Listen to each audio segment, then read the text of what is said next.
Welcome back to the Sea Smith channel. I do most of my boating out of the beautiful Christchurch harbour. This area has a reputation of being a nesting spot for wealthy retired people, but the truth is, there's more than meets the eye. Like many parts of the UK coast, this area used to be many miles from sea, and was in fact inhabited by Stone Age hunters. The harbour as we know it was formed over 7,000 years ago when the sea level rose at the end of the last ice age. It eventually became a major trading port over 2,000 years ago, and has since developed a history dripping in bloodshed, battles, boats, and of course, riverside mansions. Join me as we take my boat Nacho and reveal the hidden secrets this fascinating place has to offer from the water.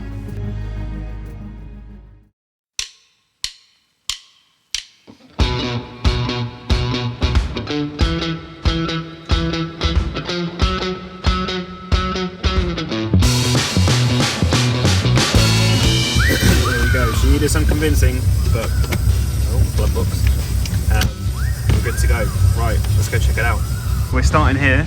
This is my mooring. This is Christchurch. So this is actually two rivers that meet into one. In fact, this mooring location is called the Two Rivers Meet, funnily enough.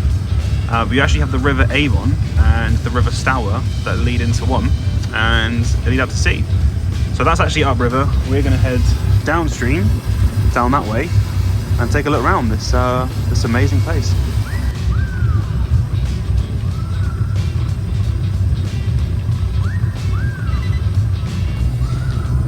So that's actually Avon Marina, where Nacho goes in at the end of every season. Hopefully she'll be in there in the next few weeks, getting some much needed TLC done to her, because she is, in need. Our first stint of the journey takes us down the final stretch of the River Avon alongside the stunning nature reserve that is Stampit Marsh.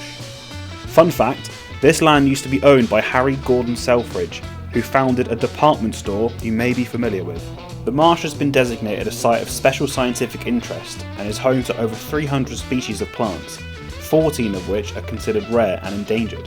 So there's a really nice route, that's the river we've just come down, and it actually links round the marina and round the back, comes up through here, which hopefully we'll be doing it in the summer on the paddleboards. It's a lovely route. Now this part of the river here, I mean the whole section of the river is just covered in boats, littered in boats in season, but obviously everyone takes them out around this time.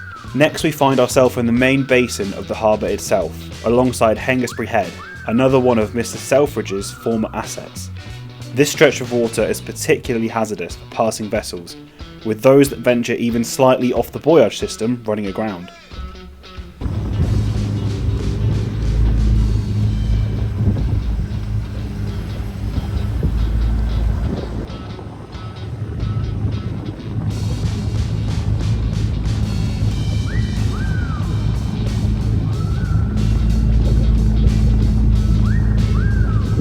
I don't know how much footage is actually going to be of me talking because the wind noise is quite bad, so apologies if there's a lot of voiceovers happening right now. But yeah, it's lovely to be back out here on the water. I really can't wait for the season to start again.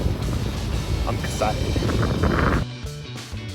As we turn the final corner of Christchurch Harbour, closing in on the salt spray of the English Channel, we're met with an area surprisingly shrouded in mystery and bloodshed.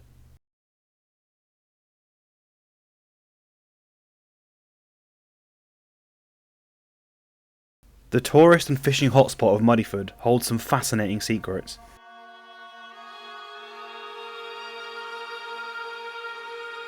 Here lies the entrance to Christchurch Harbour, and on the south side you'll find this ominous looking black house.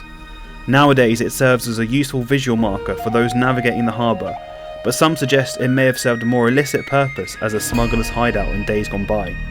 This whole area has a rich history of smuggling and bootlegging.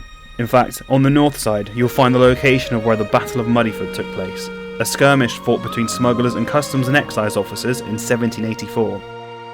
The day after hundreds of local people had helped smugglers unload their contraband on this very shore, they were set upon by a customs assault party. A 3-hour battle took place, with the criminals firing from trenches dug into the beach, before eventually continuing to fire from the cover of this pub, the Haven House Inn.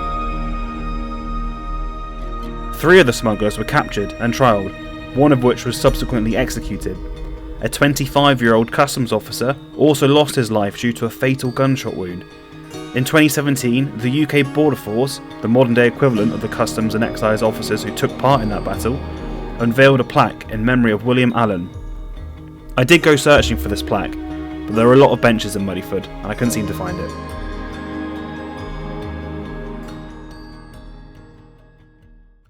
Alright, that's enough bloodshed for one day, don't you think? Let's head back and see what else we can find. Our next leg of the journey sees us heading back upriver. However, this time we're changing tracks and powering upstream the River Stour, where things get a little more civilised. There really is something so slight issue here. Both my camera battery and storage decided they'd had enough for the day. I thought I'd just come back another day to finish recording, however Nacho has since been pulled out the water for our annual service. Not to worry, Nacho's smaller counterpart, Dip, is here to save the day. Kicking off our more civilised look at the River Stour, we find Priory Quay, a development of waterside homes with sun terraces, roof gardens and private moorings. In fact, one of these properties is being sold alongside a 28-foot sports cruiser and a Muddyford beach hut as the ultimate coastal package. Quite the deal. Further up the river, we hit Christchurch Quay. Here you'll find many historic attractions including Place Mill, a Grade 2 listed former corn mill that was built over 1,000 years ago. Close by, for those tempted to explore the water themselves, you can rent a small motorboat from this pier. Although in busy times this does look like a scene from wacky races. The Captain's Club Hotel and Spa offers weary travellers a waterside retreat, an option I doubt the smugglers of yesteryear would have had. Although I didn't have the best day weather-wise to show it off, this stretch of the river is littered with incredible waterfront properties, most of them having their own private moorings or slipways. Next stop is the area of Tuckton, a suburb of Bournemouth.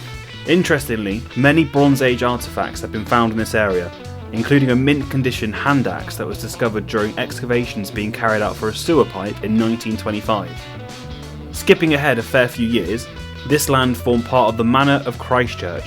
However, in 1698, Henry Hyde, the lord of the manor, began selling areas of Tuckton to settle the debts of his alcoholic son. Adding to that history, this is also where I kept my first boat. In fact, it's still here, but under the stewardship of my mum. There's even a ferry service to Muddyford that runs from here in season and during the winter weekends when weather permits. Just keep an eye out for those pesky custom officers. Further upstream we pass under Tuckton Bridge, the lowest bridging point over the River Stour. Before being replaced with the current bridge in 1905 to bear the weight of Bournemouth's expanding tram network, the original toll bridge was a wooden structure built upon iron piles. The tolls were abolished in 1943, however the toll house remained until 1955. During the post-war housing crisis, the former toll house was squatted in by Mrs. Booth and her family, who is quoted as saying, "The only drawback to living there was that strangers knocked on the door at 2 AM asking how much it was to cross."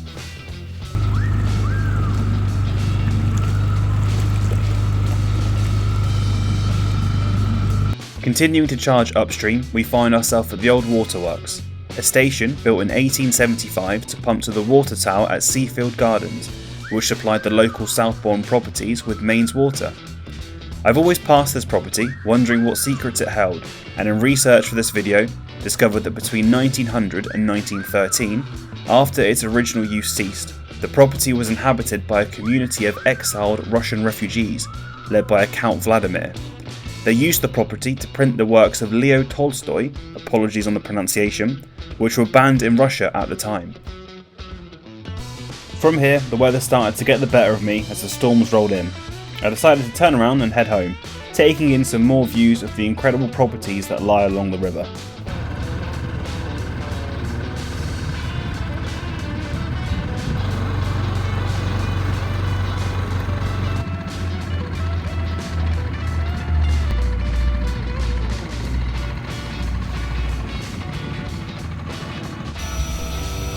Fingers crossed, Nacho's back out on the water very soon and these rainy days will soon be behind us. Believe me, it's much better tying up, hopping ashore and heading back after a great day out on the sunshine than it is slipping in the mud, deflating a small rib that still to this day surprises me can fit in the boot of my car. But hey, At least we're out on the water. I know you hear it from every YouTube channel out there, but please do give the video a like if you genuinely enjoyed it. It really helps me understand if my content is useful and engaging to those that watch it. And if you want to be notified every time I upload a video, be sure to hit the subscribe button. I hope you enjoyed that look around the historic waterways of Christchurch. If that's got you itching to get out on the water yourself, check out another video I've done, where I detail everything you'll need to get going safely on the water. But for now, until next time.